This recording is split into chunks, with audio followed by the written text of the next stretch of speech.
Bismillah, in fierce hand-to-hand fighting. Now the oven is getting hot, cried the Prophet. He was seen to lean forward eagerly to watch as the tide of the fighting ebbed and followed. If a Bedouin tribe's fighting force did not break their enemy with that first wild charge, they seldom lingered long, for they were usually after booty or honor, not death. In a short time, the Hawazin broke away and ran for their lives. Among the captives seized in the tents of the Bani Hawazin that had been pitched near the battlefield was an old Bedouin woman of the Bani Sa'd who loudly claimed that she was the Prophet's sister. At first, the Muslim soldiers merely laughed at her, but her persistence eventually won the day, and two of them escorted her to Muhammad's distinctive tent, which was made of strips of leather dyed red. He came out to greet them. The old woman stepped forward. "O Muhammad, I'm your sister," she said simply. Notice that she used his first name. She exhibits here what you will find is one of the colored threads woven into the carpet of this book, namely that peculiar mixture of affectionate respect and simple familiarity that is the charm of nomadic society. "Have you any proof of that?" Muhammad asked her, for he did not recognize her by her face. She replied by pulling up the sleeve of her dress to reveal the white scar of a bit mark on the bottom skin. "You gave me that," she said. "Do you remember one day when I was carrying you on my hip through the Wadi Sirhar to join the sounds?" "Oh Muhammad, I'm your sister," she said simply. Notice that she used his first name. She exhibits here what you will find is one of the colored threads woven into the carpet of this book, namely the peculiar mixture of affectionate respect and simple familiarity that is the charm of nomadic society. "Have you any proof of that?" Muhammad asked her, for he did not recognize her by her face. She replied by pulling up the sleeve of her dress to reveal the white scar of a bite mark on the brown skin. "You gave me that," she said. "Do you remember one day when I was carrying you on my hip through the Wadi Sirhar to join the shepherds?" The Bedouin captive was indeed Judama, his foster sister. Muhammad was overcome with joy to see her again and embraced her warmly.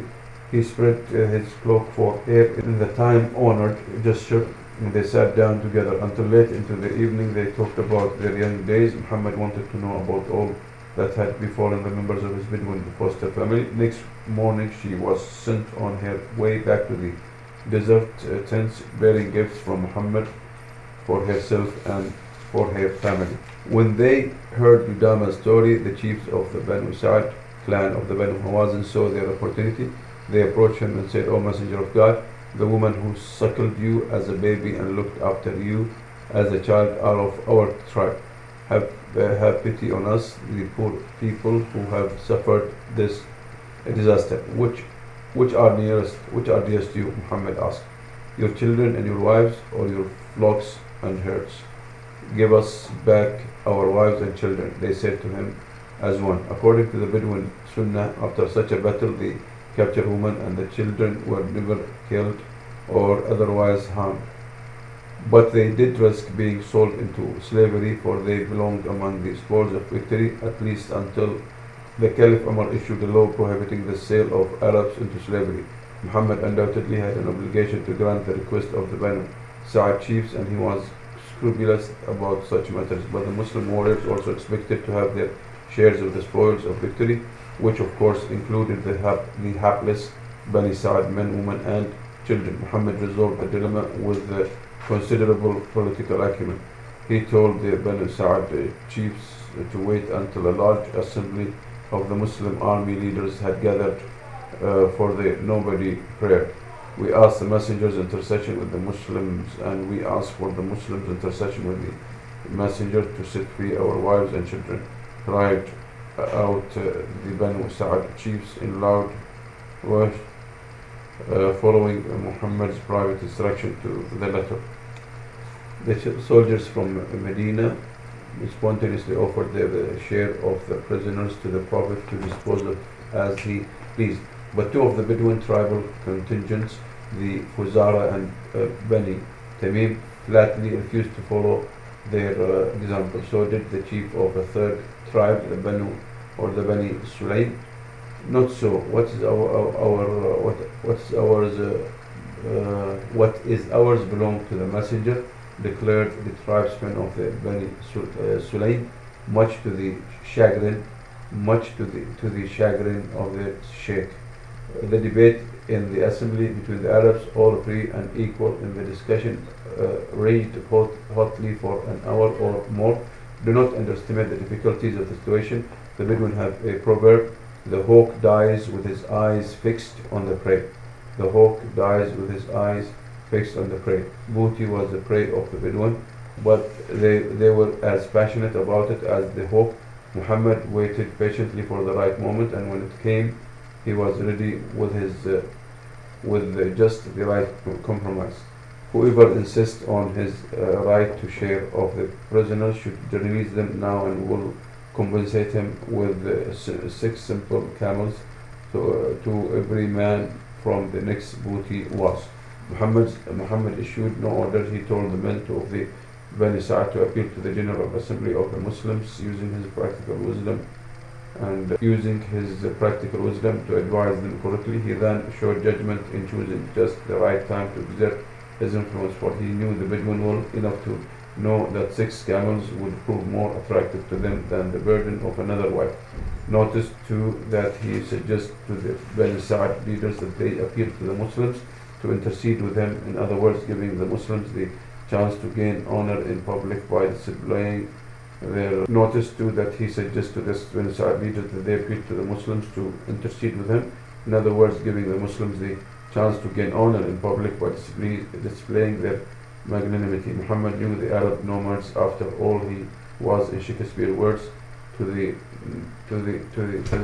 manner born. Another recipient of Muhammad's gifts after the battle of Hunayn was the young Bedouin Qa'id, Arabic leader Malik ibn Auf, who had hotly persuaded the Banu Hawazin chiefs to make war against the Muslims after the capture of Makkah. He had done so incidentally against the far wiser counsel of Durayd ibn Sima, the tribe's most senior chief. Durayd was a veteran Bedouin war leader. The skin of his old legs, it is said, was as thin as paper from riding here for horses bareback on so many raids. Now ailing in health, he conducted himself with the courage and dignity of a great Bedouin chief, to show that it was not cowardice, as some young hotheads had suggested, that had led him to oppose Malik's rash declaration of war against Muhammad. Durayd had himself taken to the battle in a camel litter. During the rout of the Hawazin, a young warrior of the Bani Sulaym, a Bedouin tribe fighting on the Muslim side, galloped up to the litter, seized the camel by the reins, and thrust at him with his lance in a clumsy way. "How badly has your mother reared you?" said Durayd, totally calm and self-possessed, and besides, the Bedouin were remarkably unsentimental about death, their own or another's. Durayd then proceeded to give some advice to the beginner on how to kill him. "There, take that sword hung up behind my litter, and strike just between the spine and the head. It was there I used to slay the adversary in my day. Then go and tell your mother that you have killed Durayd. Many are the days in which I have saved the lives of the women of your tribe." He had indeed saved the youth's mother and his 2 grandmothers, but it earned him no mercy at Hunayn. Key points: a leader should exemplify or personify the qualities expected, required, and admired in their working groups. A leader of soldiers, for example, needs to demonstrate courage, the soldier's virtue, as Shakespeare called it. Courage is a quality shown by Muhammad at Hunayn.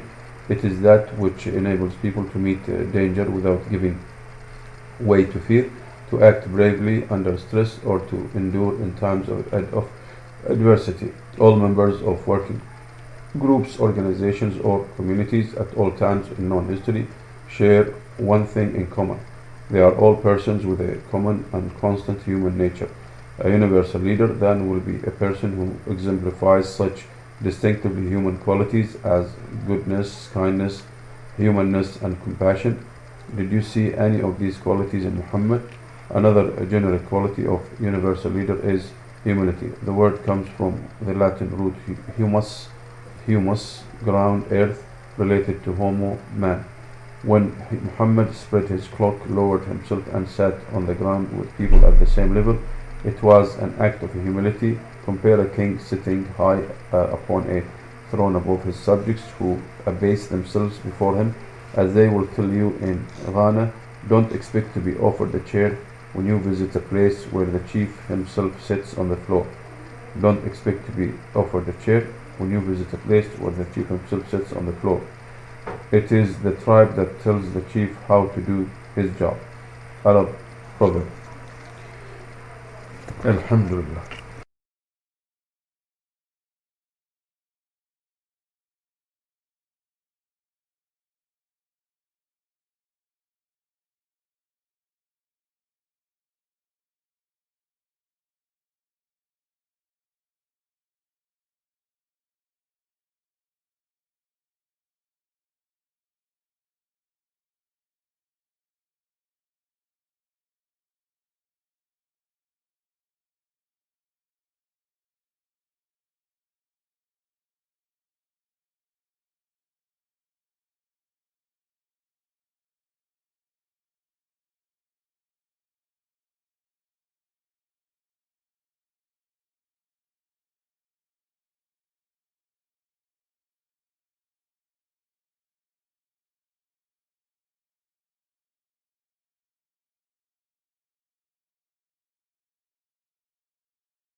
Bismillah ar-Rahman ar-Rahim.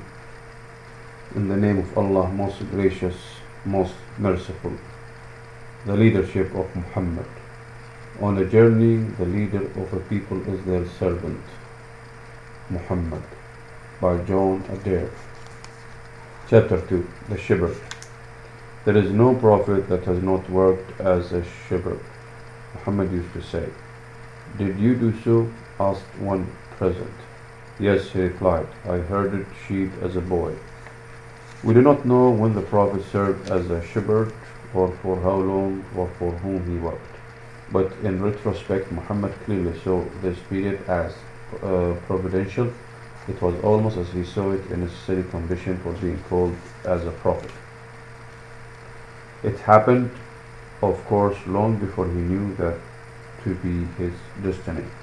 In this chapter, I shall ask you to consider the possible lessons of leadership that Muhammad, as an intelligent and observant youth, might have gleaned from long days and nights shepherding a flock of sheep and goats in the wadis that threaded through the sun-baked hills and mountains around Mecca. Is that, I wonder, when he first came upon the cave where later, in about the year 610, he would come for weeks to be alone with God. David was 30 years old when he began to reign over Israel, and he reigned 40 years. In the Quran, he is called a prophet, as the authorship of the book of Psalms is attributed to him. The Psalmist 78, chapter 78, verses 70 to 72, summed up his vocation in these words. He chose David his servant and took him from the sheepfolds, from tending the ewes that had young. He brought him to be the shepherd of Jacob, his people of Israel, his inheritance. With upright heart he tended them and guided them with a skillful hand. It is clear from this passage that probably the strongest ancient metaphor for a leader is that of the shepherd.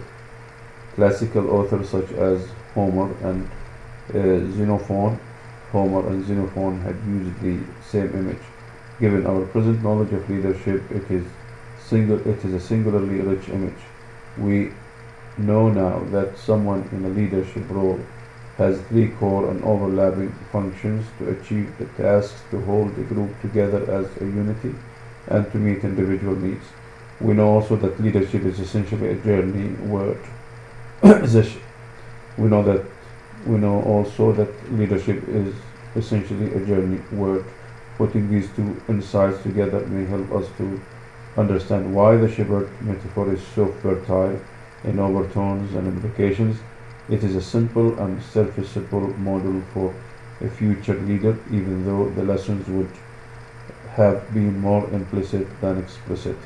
The shepherd gave direction to the flock by leading it from the front, sometimes walking for up to 20 miles a day in search of the sparse grass that grows in the wilderness, or even the pastures of the wilderness. Psalm 65:12, John 2:22, were welcome in the spring when the desert is green with the fresh grass and flowers that will burn up in the summer heat.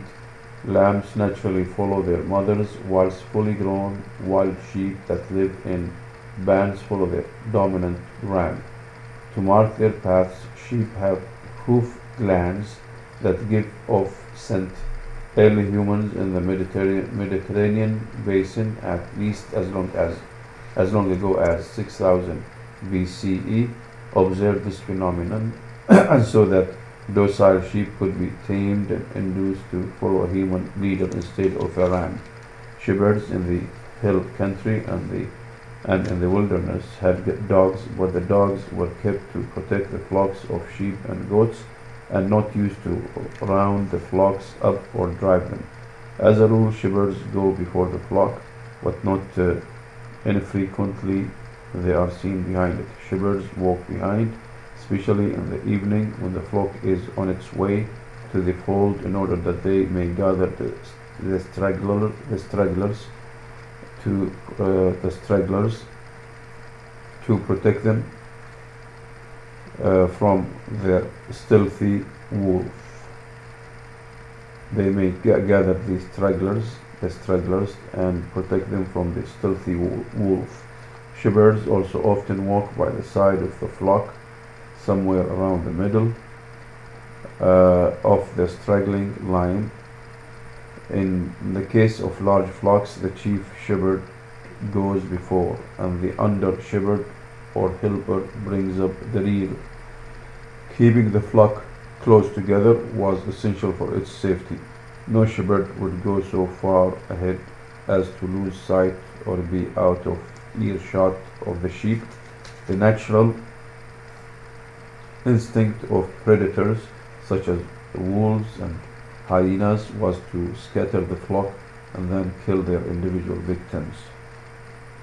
Therefore, the unity or cohesiveness of the flock was important to shepherds.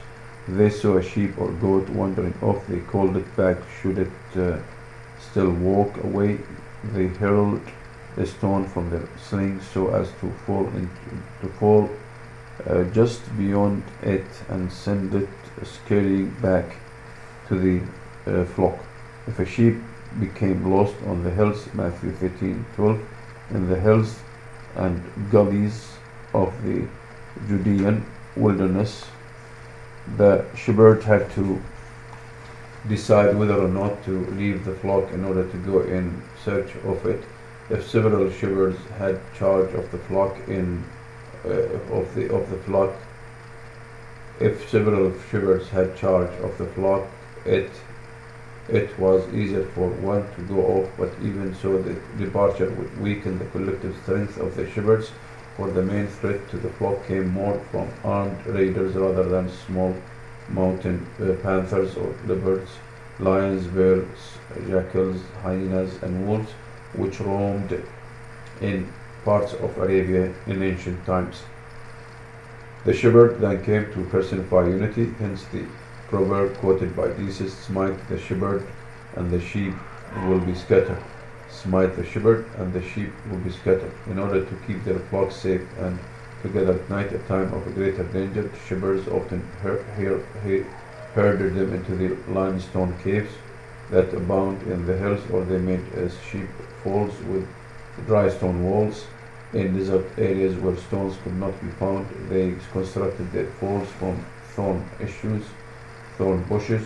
Wolves sometimes defied the dogs and leaped over these barriers, and so shepherds might keep some of the lambs and young kids close to their tent for the night. O fairest among women, sings the author of the Song of Solomon 1:8, follow in the tracks of the flock and pasture your kids beside the shepherd's tents. Flock in Arab lands are often composed of sheep and goats, which are much more unruly than sheep alone. Goats tend to be black-white, sheep while sheep in contrast are white, as they are easy to distinguish at a distance. Goats are especially fond of nibbling young leaves, but will eat scrub, whereas sheep prefers a fresh, short grass if they can find it. But sheep and goats in mixed flocks do not always coexist happily, and the shepherd must work to keep them together harmoniously. This characteristic made it often necessary to separate the goats from the sheep in the fold. In all human groups and organizations, there are similar tendencies to internal divisiveness. The perpetual journey of shepherds and their flocks brought danger and hardship for all of them. The shepherds shared these dangers on an equal footing with the sheep. Shepherds carried no more than a bag or wallet, together with the staff and sling. The summer sun hurt or burnt shepherds and flocks by day, and all shivered in the winter snows and icy winds. Shepherds and sheep ran the risk of attacks by wild animals or of treading on deadly vipers that lurked in the limestone rocks. It is not hard to believe that the shepherds came to love their charges. Each could be recognized individually and called by name. Therefore, it is not surprising that the metaphor of the caring shepherd was applied to God. Therefore, it is not surprising that the metaphor of the caring shepherd was applied to God. The 23rd Psalm is the song of an individual sheep, a person whose every need has been met by God and the shepherd. Like all analogies, the metaphor of the shepherd for a leader of people does not break down eventually. People and sheep obviously differ in number. People and sheep obviously differ in a number of important respects, but the broad functions of leadership are contained in the image. Shepherds respond to three kinds of implicit needs present in the flock. Flocks need to find food, and so the shepherd leads them on earth to flocks need to find food, and so the shepherd leads them on the path to their desired destination. The shepherd holds them together in a cohesive and harmonious unity, and lastly, the shepherd meets their individual needs. Shepherd know each sheep or goat by name. They make sure that it finds the right food and enough water. They appoint an individual plans and sheep thorn wounds. Shepherds know each sheep or goat by name. They make sure that it finds the right food and enough water. They anoint an individual sheep's thorn wounds with oil. They tend a sick animal until it recovers strength. A joyful moment would come at sunset when the shepherd who had led out the flock of sheep in the morning brought them all safely back to the fold. It is one thing to lead people out on a journey, but it is another thing to bring them safely home. That analogy holds good for all forms of leadership. The successful leader, for example, is the one who brings the army home in safety, and if it is victorious in triumph, to a great welcome with all the joys and the celebration of such a shortcoming for soldiers in all ages. There is no sweeter experience. Both Moses and David had worked as shepherds, and the implication is that some of the qualities and skills learned there are transferable to the leadership of people and ultimately to the nation. David guided the human flock entrusted to him by God within a skillful hand. It is difficult not to believe that in his youth Jesus also had the care of the families and neighbors' sheep and goats among the hills of Galilee, for the imagery of the shepherd informs his teaching on leadership. The Greek word for good in the saying attributed to Jesus, I am the good shepherd, John 10:14, is kalos, meaning skillful, as opposed to agathos, which means morally good. Good shepherd leaders master the skills of leadership. They know their business. There are no hirelings who will run away at the first hint of danger. If need be, they will always lay down their lives for the sheep entrusted to them. The vision of a flock of sheep without shepherd was the most powerful image in the ancient world for the need of a leader. On one of the very first clay tablets found, the words earliest writing was incised in cuneiform, a Sumerian proverb. Soldiers without a leader are like sheep without a shepherd. It seems God calls a person to become a leader of a flock through the perception of the need for leadership. Moses had responded himself to that call to become the needed leader, and in due course he appointed as his successor Joshua, a man with the Spirit in him, as one who shall go out before them and come in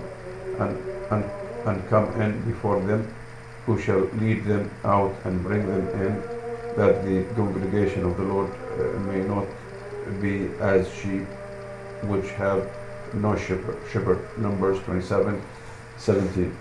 One day when Muhammad was walking with others in the shade of the date palm trees in Medina, some boys passed him carrying some baskets of arak berries. Muhammad looked at his companions.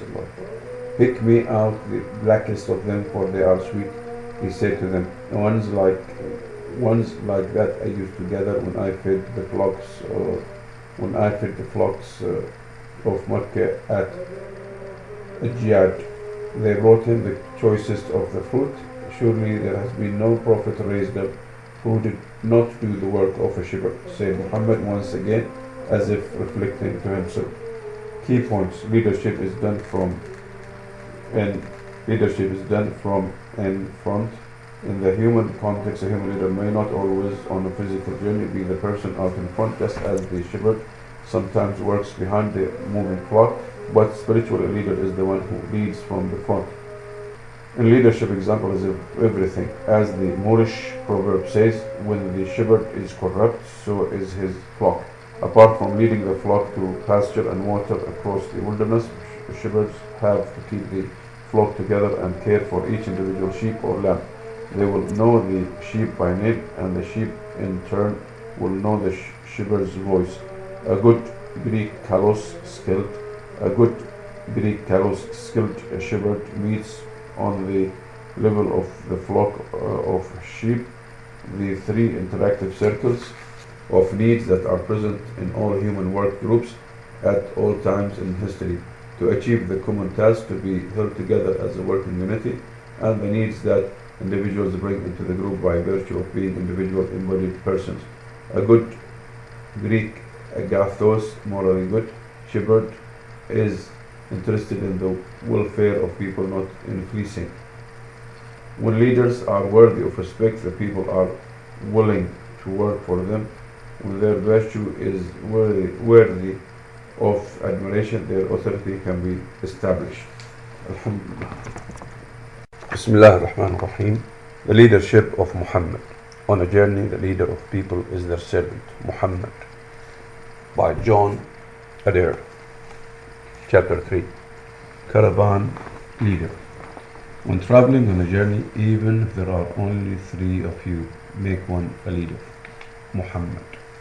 The Quraysh, Muhammad's tribe, were once part of a larger confederation of tribes in the Najd desert known as the Bani Kinana. As with other Bedouin tribes, it had been their custom from time immemorial to join the annual Hajj, Arabic pilgrimage to a barren valley between jagged arid mountains, where a sacred spring called Zamzam brought its cold, clear water to the surface. Nearby stood an unusual standing stone, black meteorite, that the ancestors of the Bedouin may have worshipped once as a god. In Muhammad's day, they would touch or kiss the venerated black stone, Arabic Al-Hajar al-Aswad, before sacrificing an animal. In the course of time, this holy place came to be known as, in Arabic, as Makkah. The form of that word used by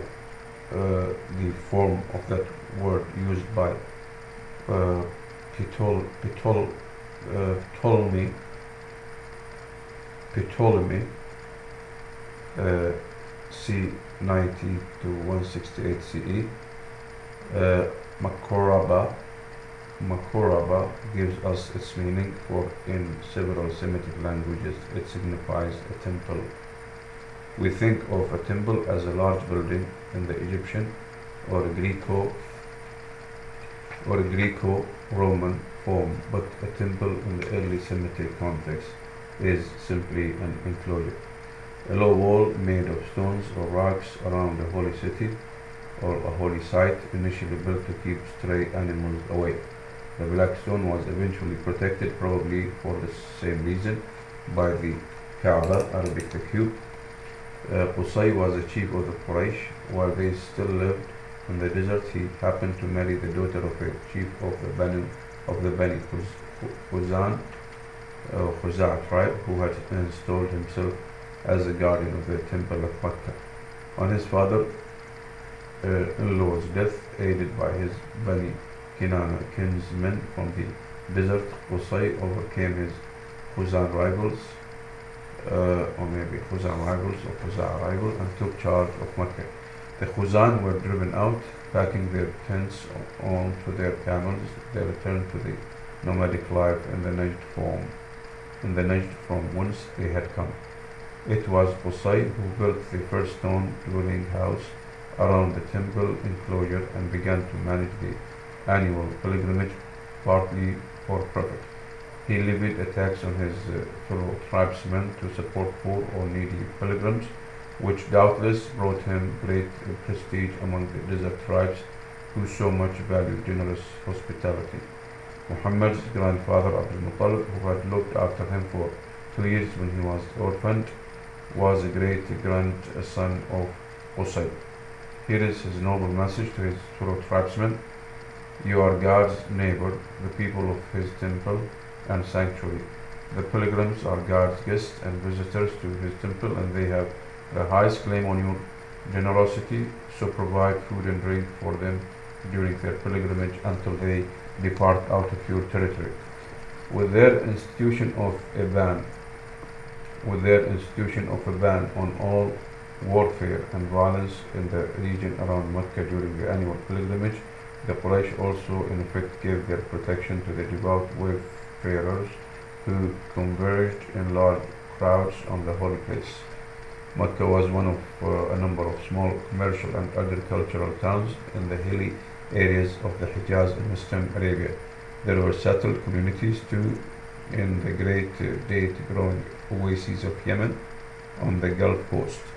Most of these towns and markets were mainly used for the exchange of the wool and leather uh, pastoralist of the pastoralist and for the grain, olive oil and wine that were the main luxuries. From about 500, however, the mining of precious metals in the Hijaz added a new dimension. Some of the mines were owned and operated by Bedouin tribes like the Bani Sulaim. The production of precious metals greatly increased the prosperity of the area. At least some of the Bedouin tribes now had the means to become important consumers of the produce of the settled lands. Groups of merchants emerged to import goods from Syria, setting up networks between the tribes to allow their caravans to pass in peace. As the decades passed, the settled Arabs, the occupants of the small towns and villages that grew around a well or oasis, Arabia has no rivers, became more distinct from their Bedouin cousins, the desert nomads. They prided themselves on the virtue of hilm, that included such qualities as gentleness, clemency, mildness, and forbearance. They considered the Bedouin tribes to be excitable and unreliable, useful for their military skills in desert warfare, and for their hardiness, but needing to be controlled and led. For their part, many of the Bedouin tribal chiefs, without surrendering any of their essential freedom and independence, proved to be willing to accept the leadership of the high status tribes in the town, such as the Quraysh in Mecca and the Thaqif in nearby Taif, when occasion demanded it. A modern example of the same principle arose in the First World War, when the Sharif of Mecca and his 4 sons, direct descendants of the Prophet and of Muhammad's clan and the Quraysh, the Hashemites, led the Arab revolt against their Turkish overlords, supported and largely funded by their British and French allies. The Sharifian army under Faisal, which entered Damascus in 1918, consisted of a small force of Arab soldiers drawn from the towns, mostly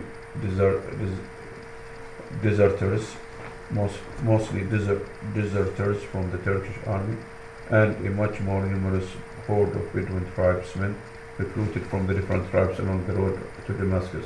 For example, the famous chief of the Banu Huwaitat, Auda Abu Qay, whom we shall meet again in the next chapter, led his tribesmen in the capture of the port of Aqaba, the turning point of the campaign, and the survival of those sons Abdullah and his son Hussein as king of Jordan depended more than once upon that ancient willingness of the Bedouin tribes to give their personal loyalty to leaders descended from the Prophet tribe.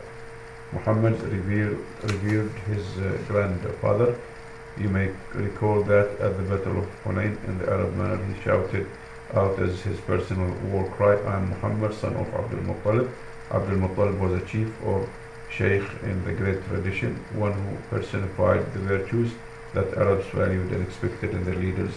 One of the poets commissioned to compose and recite eulogies in his honor sang of him, "Alas, has the shepherd of his people, the generous one, perished, who gave the pilgrims their water, the defender of our fame, who used to carry the wandering guest into his tents when the heavens begrudged their rain." Notice that image of the shepherd of his people returning here like a musical refrain. Did Muhammad as a boy dream of being such a shepherd? Thanks to long-standing quarrels between the various kinship groups and lineages, the Quraysh had no acknowledged single tribal chief. In that respect, perhaps they could be seen as a flock without a shepherd. This lack of strong leadership, however, would work to Muhammad's advantage later on, when the Quraysh lacked a leader of sufficient stature and wisdom to deal with the man who became the thorn in their side. By a set of complex established precedent, the leading Qurayshi families shared between them the functions of leadership. They divided up such responsibilities as the guardianship of the temple, the maintenance of the house of meeting that stood near the enclosure, the right to carry the tribal banner in battle, the collection of the charitable tax to provide hospitality and succor for the poorest pilgrims, and the arranging of the divinations that took place before the idols of the various tribal gods, such as Hubal, that now also stood within the large sacred enclosure. Decisions of importance were made by the heads of lineages by reaching consensus in the time-honored manner, of the Bedouin Majlis, Arabic place of sitting from Jalasa to be seated, with its sides open to the winds. Their one-story house of meeting next to the temple was simply a Bedouin chief's tent of meeting made out of stone. Under Islam, much later, a majlis came to mean a public audience granted by a ruler such as a caliph, sultan, or emir, but it retained its sense as a public forum for the conduct of political matters or legal judgments. What in English would come to be called a parliament, from the French parler to speak the original sense of the word, was the action of speaking, speech, conference, or discussion. Hence, the council called by a monarch to discuss some matter of general importance. Without any police force at his disposal, a chief depended upon his personal authority, the strength of his personality, and the wisdom of his judgments to lead where he could not command. Charles Doughty, the 19th century English traveller in Arabia, once described in his distinctive prose style the Majlis of Sheikh Mutlaq, the chief of the Fuqara tribe. When the Majlis assembled numerous at his tent, he, the great Sheikh and host, would set out with a proud humility among the common people, holding still his looks at the ground, but they were full of unquiet side glances, as his mind was erect and watching. His authority slumbered till there being some just occasion. He ruled with a word. The unruly Bidu, the sheikh of a nomad tribe, is not tyrant. A great sheikh striking a tribesman, he should bruise his own honor. In fact, guiding such a meeting to an actionable decision required not only the authority of position and personal prestige, but also skill. Do you imagine Muhammad as a boy ever sitting on the edge of the open-sided meeting house in order to learn that skill? I do. A more modern tribal example may illustrate that possibility. Nelson Mandela's father, a chief of the Thimbo tribe, used to take him as a young boy in the great place where the paramount chief Mokezwani used to discuss tribal issues with tribal chiefs and any Thimbos who wished to attend. The leader of leaders was surrounded by his counselors. Mandela later recalled, "My later notions of leadership were profoundly influenced by observing the paramount chief. My later notions of leadership were profoundly influenced by observing the paramount chief. I watched and learned from the tribal meetings that were regularly held at the great place, and as a leader, I have always followed the principles I first saw demonstrated there. I have always endeavored to listen to what each and every person in a discussion had to say before venturing my own opinion. Oftentimes, my own opinion will simply represent a consensus of what I heard in the discussion. Maybe when he was 14, Muhammad was present at the Majalis when the Quraysh chiefs decided to join in a war that had erupted in the desert. Some Bani Hawazin tribesmen had raised a caravan near Mecca and killed the guide. He came from the Bani Kinana and the caravan was under the tribe's protection. To make matters worse, this fatal assault took place in the month before the great annual pilgrimage to Mecca, when any violence in the environs of the town was strictly forbidden. Consequently, a war broke out between the two tribes that lasted 5 years, and it is out and broke out between the two tribes that lasted 5 years, and it is not difficult to guess what side the Meccans were on. Muhammad accompanied his uncles in the Meccan contingent to one battle, and it is said that he made himself useful by picking up spent arrows on the field afterwards. This story illustrates how the Meccans could not have isolated themselves from desert politics even if they had wanted to do so, and there would be no better way for Muhammad to get to know desert politics than by becoming a caravan leader. And it is speculation on my part, no more, that as a young man he may well have done so. The Quraysh were in the business of caravans, for they were merchants. They carried on trade on a large scale with Syria in the north and Yemen in the south. Their caravans to and from Damascus had to complete a journey of 1,000 miles. They carried, among other things, dyed and finally worked leather goods made from skins obtained from the Bedouin tribes, often at the great fairs held at pilgrimage time.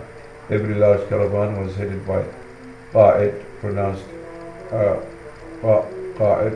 In Arabic, that word could be applied to a guide, the leader of a raid on another tribe's camel, or a military commander. The commander of the Bedouin regiment of the Arab Legion in which I served when I was 20 had that title. Qiyada, leadership. Arabic has no infinitive, derives from the Arab word yaqud, meaning he leads.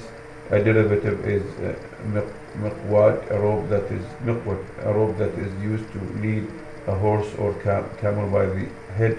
Strictly speaking, however, no one in Arabia's society would presume to call themselves a qad or leader. Originally, at any rate, it was more like an accolade or compliment. The same applies incidentally to leader in English. It is interesting to see how close the Arabic and English languages are at this point, meaning a roadway, path, or course of a ship at sea. The Anglo-Saxon word lead is the root of the English words leadership, and to lead. It is related to the verb leiden, to go or travel, or in its causative form, to make or cause to go. In fact, it is a North European root with similar sounding equivalents in Old Norse, German, and Dutch. Clearly, leadership is a journey concept. A leader literally is one who leads the way by going first, the one too who may cause or make others to go on a journey and holds them together in a body so that they do not get out of touch or lose their unity as a body. Remember the shepherd. The ship ending of leadership derives from the Anglo-Saxon verb to shape, known as a suffix in English. The ship word ending has two distinct meanings, and that can be a bit confusing. Here it can mean 1, an office, dignity, a position or position of a leader. 2, the qualities or attributes of being a leader. The distinction becomes clearer, and it is observed that not all those who occupy roles or positions of leadership by birth, election, or appointment have the personal ability and knowledge of how to lead. Plutarch, for example, described a Roman emperor named Gaius Antoninus as a man with no aptitude for leadership in any direction, either good or bad. The Africans have a proverb to describe such a ruler. A log of food may lie in the river for years, but it never becomes a crocodile. A log of food may lie in the river for years, but it never becomes crocodile. You can be appointed a commander or manager, it has been said, but you are not a leader until your appointment is ratified in the hearts and minds of those you lead. Perhaps it was while leading caravans that Muhammad discovered that he had a natural gift for leadership. Okay, what do you think? Alhamdulillah. The role of a caravan leader was an exceptionally responsible one. Before the caravan left Mecca, for example, 100 or more camels and camel drivers had to be selected and hired. The loads assembled and packed for the camels, provisions and tents bought and loaded, weapons prepared, and money secured for expenses en route and for the wages of the camel drivers. Once you in the desert and the tracks leading north, all accountability for the caravan rested solely on the shoulders of the caravan leader. He was without any means of communication with the owners once Mecca had receded from sight, nor was the caravan insured. If any property in his care was damaged or stolen, it was the caravan leader and his kinsfolk who were obliged to recompense the owners. The Bedouin tribes made part of their money by extracting protection money from caravans that passed through their territory. Therefore, a key function of a caravan leader was negotiating with the right tribe for the right amount of money or goods. The desert nomads respected noble lineage. Therefore, the best guarantee for the security of a caravan as it plodded its way through the wilderness was the personal heritage of its chosen leader, and the respect engendered by the fact that he was a member of a distinguished family in Mecca.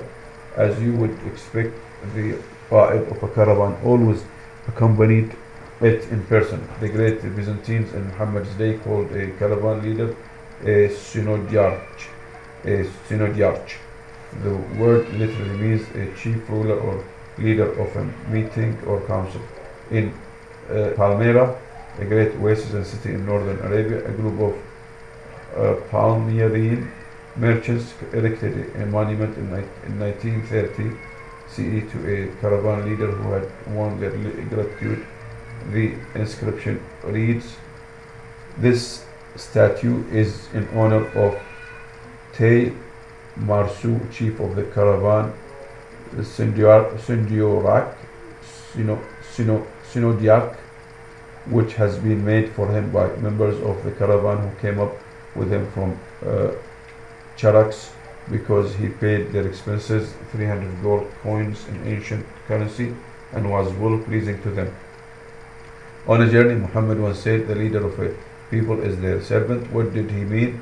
That a true leader serves those whom he or she leads, both as a group, meeting their needs to complete their journey safely, and their needs to be maintained as a cohesive whole, and also as a set of individuals. For each individual on a journey may have small needs or problems as the journey proceeds. Would you like to see Muhammad as a servant leader in action? Fortunately, we can. Wahab ibn Kaysan once accompanied Muhammad on a raid. When they set out from Medina, he was riding an old, feeble camel. It is he who tells the following story. On the way back, the company kept going on while I dropped farther behind until the apostle overlooked me and asked me what the trouble was. I told him that my camel was keeping me back, and he told me to make it kneel. I did so, and the apostle made his camel kneel. "Give me the stick you are holding," or cut a stick from a tree, he said. Wahab could not quite remember which. He took it and prodded the beast with it a few times. Then he told me a mount, and off we went. By him who sent him with the truth, my old camel kept as up with the rapid pace of his she camel. As we were talking, the apostle asked me if I would sell him my camel. I said that I would give him it, but he insisted on buying it. So I asked him to make me an offer. He said he would give me a dirham. I refused and said that would be cheating me. Then he offered 2 dirhams, and I still refused, and the apostle still went on raising his offer until it amounted to an ounce of gold.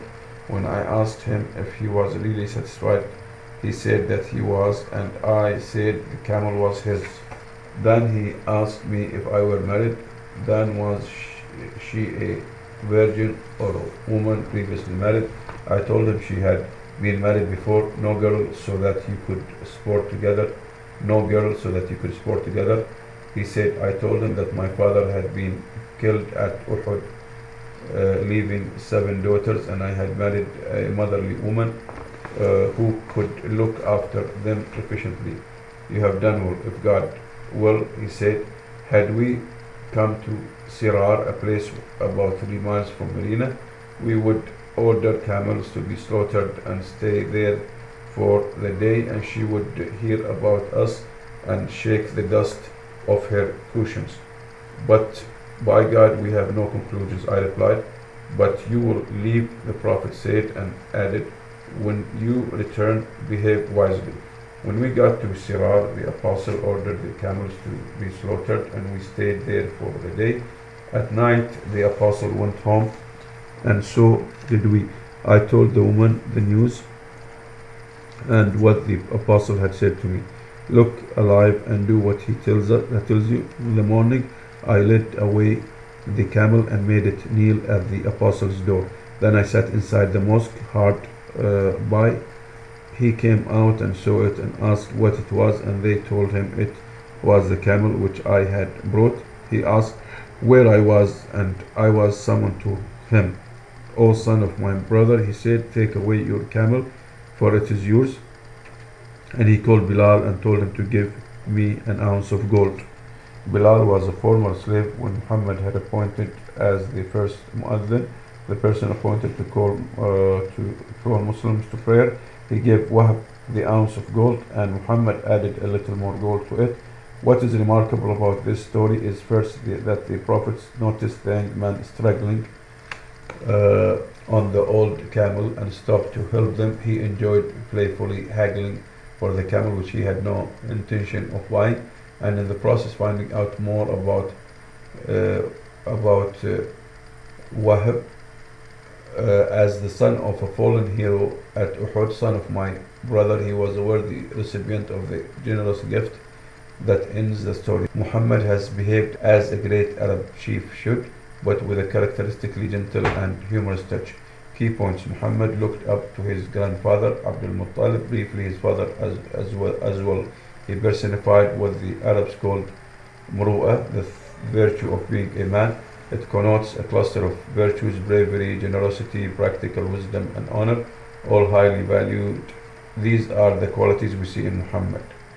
Practical wisdom, the Greeks called it phronesis, is essentially the art of knowing the right thing to do at the right time and in the right way. It encompasses the ability to see ahead, to predict how things will unfold, and also to forecast what will be the consequences of a given course of action. Being a caravan leader, being a leader in any context, calls for such a judgment or practical wisdom. The ability to come to sound conclusions, to make wise decisions based upon them, and to act upon them with decisive and determination.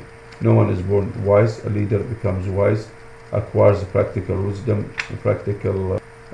through working. No one is born wise. A leader becomes wise, acquires practical wisdom through mutual aptitude, practice, and reflection.